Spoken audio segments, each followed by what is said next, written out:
European council president Antonio Luis Santos da Costa ഇന്ത്യക്ക് അന്ത്യനല്ല. ഇന്ത്യയിൽ വേരുകളുള്ള ഒരു വിദേശ ഇന്ത്യൻ പൗരനാണ് അദ്ദേഹം. ഇന്ത്യയും യൂറോപ്യൻ യൂണിയനും തമ്മിലുള്ള വ്യാപാര കരാറിൽ ഒപ്പുവെച്ച ചർച്ചകൾക്കിടെ തന്റെ overseas citizen of India card പുറത്തു കാണിച്ച് യൂറോപ്യൻ കൗൺസിൽ പ്രസിഡന്റും മുൻ പോർച്ചുഗീസ് പ്രധാനമന്ത്രിയുമായ Antonio Luis Santos de Costa. 2017 Portuguese പ്രധാനമന്ത്രിയായിരിക്കെ പ്രധാനമന്ത്രി നരേന്ദ്രമോദിയാണ് കോസ്റ്റയ്ക്ക് overseas citizen of India card സമ്മാനിച്ചത്. സ്വതന്ത്ര വ്യാപാര കരാറിനെ കുറിച്ചുള്ള ചർച്ചകൾ അവസാനിപ്പിക്കുന്ന ആ ഘട്ടത്തിലാണ് കോസ്റ്റ അപ്രതീക്ഷിതമായ OCA കാർഡ് പുറത്തെടുത്ത് തന്റെ ഗോവൻ വേരുകളെക്കുറിച്ച് സംസാരിക്കുന്നത്. ഞാൻ യൂറോപ്യൻ കൗൺസിലിന്റെ പ്രസിഡന്റാണ്, പക്ഷേ ഞാൻ ഒരു വിദേശ ഇന്ത്യൻ പൗരനുമാണ്. എൻ്റെ പിതാവിൻ്റെ കുടുംബം വന്നത് ഗോവയിൽ നിന്നാണ്. ഗോവയിലുള്ള എൻ്റെ വേരുകളിൽ ഞാൻ വളരെ അഭിമാനിക്കുന്നു. യൂറോപ്പും ഇന്ത്യയും തമ്മിലുള്ള ബന്ധം എനിക്ക് വ്യക്തിപരമായ ഒന്നാണ്. നമ്മുടെ വ്യാപാര ചർച്ചകൾ അവസാനിക്കുന്നു. നമ്മുടെ ഉച്ചകോടി ലോകത്തിന് വ്യക്തമായ സന്ദേശം നൽകുന്നു. ആഗോളക്രമം അടിസ്ഥാനപരമായി പുനർനിർമ്മിക്കപ്പെടുന്ന ഈ സമയത്ത് യൂറോപ്യൻ യൂണിയനും ഇന്ത്യയും തന്ത്രപരവും വിശ്വസനീയവുമായ പങ്കാളികളായി ഒരുമിച്ച് നിൽക്കുന്നു. ലോകത്തിലെ ഏറ്റവും വലിയ 2 ജനാധിപത്യ രാജ്യങ്ങൾ എന്ന നിലയിൽ നമ്മുടെ പൗരന്മാർക്ക് മികച്ച നേട്ടങ്ങൾ നൽകുന്നതിനും സമാധാനവും സ്ഥിരതയും സാമ്പത്തിക വളർച്ചയും സുസ്ഥിര വികസനവും അടിസ്ഥാനമാക്കിയുള്ള ഒരു പ്രതിരോധ ശേഷിയുള്ള ആഗോളക്രമം രൂപപ്പെടുത്തുന്നതിനും ഞങ്ങൾ കൈകോർത്ത് പ്രവർത്തിക്കുന്നു, കോസ്റ്റ പറഞ്ഞു. ഇന്ത്യയും യൂറോപ്യൻ യൂണിയനും തമ്മിൽ വളരെ കാലമായി ചർച്ചയിലിരിക്കുന്ന സ്വതന്ത്ര വ്യാപാര കരാർ, അതിനുവേണ്ടി European council president Antonio Luis Santos da Costa Indian നേതാക്കൾക്കൊപ്പം ഇരിക്കുന്ന അവസരത്തിൽ ആ നിമിഷത്തിന് ഔദ്യോഗികമായ ഒരു നിർവചനം മാത്രമല്ല ഉള്ളത്. കോസ്റ്റയെ സംബന്ധിച്ച് വളരെ വ്യക്തിപരമായ ഒരു ദൗത്യം കൂടിയായത് ഇങ്ങനെയാണ്.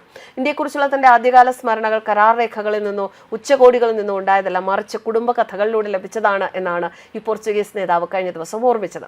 ഇന്ത്യയും യൂറോപ്യൻ യൂണിയനും തമ്മിലുള്ള ചരിത്ര പ്രധാനമായ സ്വതന്ത്ര വ്യാപാര കരാർ പ്രഖ്യാപിച്ച വേള തന്റെ ഇന്ത്യൻ വേരുകൾ അദ്ദേഹം അനുസ്മരിക്കുക എന്ന് പറയുമ്പോൾ അത് ഇന്ത്യക്കും കൂടി ഒരു അഭിമാനം നൽകുന്ന, സന്തോഷം നൽകുന്ന ഒരു അവസരമായി മാറുകയായിരുന്നു. തന്റെ കുടുംബത്തിന് ഗോവയുമായുള്ള ബന്ധത്തെക്കുറിച്ച് കോസ്റ്റ ഒരർത്ഥത്തിൽ വാചാലനാവുകയായിരുന്നു. ഞാൻ യൂറോപ്യൻ കൗൺസിൽ പ്രസിഡന്റ് ആണെങ്കിൽ പോലും ഇന്ത്യൻ സിറ്റിസൺ കൂടിയാണ്, ഓവർസീസ് ഇന്ത്യൻ സിറ്റിസൺ കൂടിയാണ്. അതുകൊണ്ട് തന്നെയാണ് ആ നിമിഷത്തിന് തന്നെ സംബന്ധിച്ചിടത്തോളം വളരെയധികം മാധുര്യമുള്ളത്.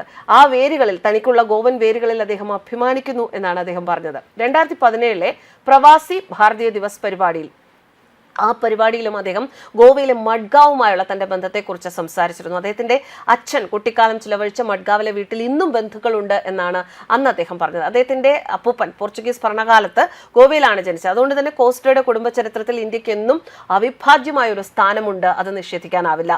ആ പാരമ്പര്യം തന്നെയാണ് സാമ്പത്തികവും തന്ത്രപരവുമായ പങ്കാളിത്തത്തിന് പുതിയ അർത്ഥങ്ങൾ തേടുന്ന ഈ കാലഘട്ടത്തിൽ ഇന്ത്യയുമായുള്ള ആ ബന്ധത്തെ സ്ട്രോങ് ആക്കാൻ കോസ്റ്റയെ പ്രേരിപ്പിച്ചത്.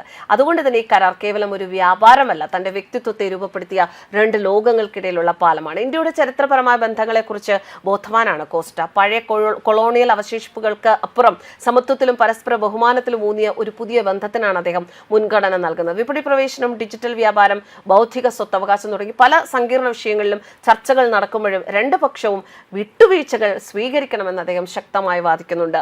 യൂറോപ്പിന്റെ വിതരണ ശൃംഖല വൈവിധ്യവൽക്കരിക്കാൻ ഇന്ത്യയോളം മികച്ച മറ്റൊരു പങ്കാളിയില്ല എന്നും അദ്ദേഹം വിശ്വസിക്കുന്നു. ട്രംപ് പോയെങ്കിൽ പോട്ടെ, അതിലും ശക്തനായ ഭാരതത്തിനോട് ആത്മാർത്ഥതയുള്ള അഭിമാനിയായ ഒരു നേതാവിനെയാണ് നമുക്ക് ലഭിച്ചിരിക്കുന്നത് എന്നതിൽ നമുക്ക് സന്തോഷിക്കാം. News desk കർമ്മസ്.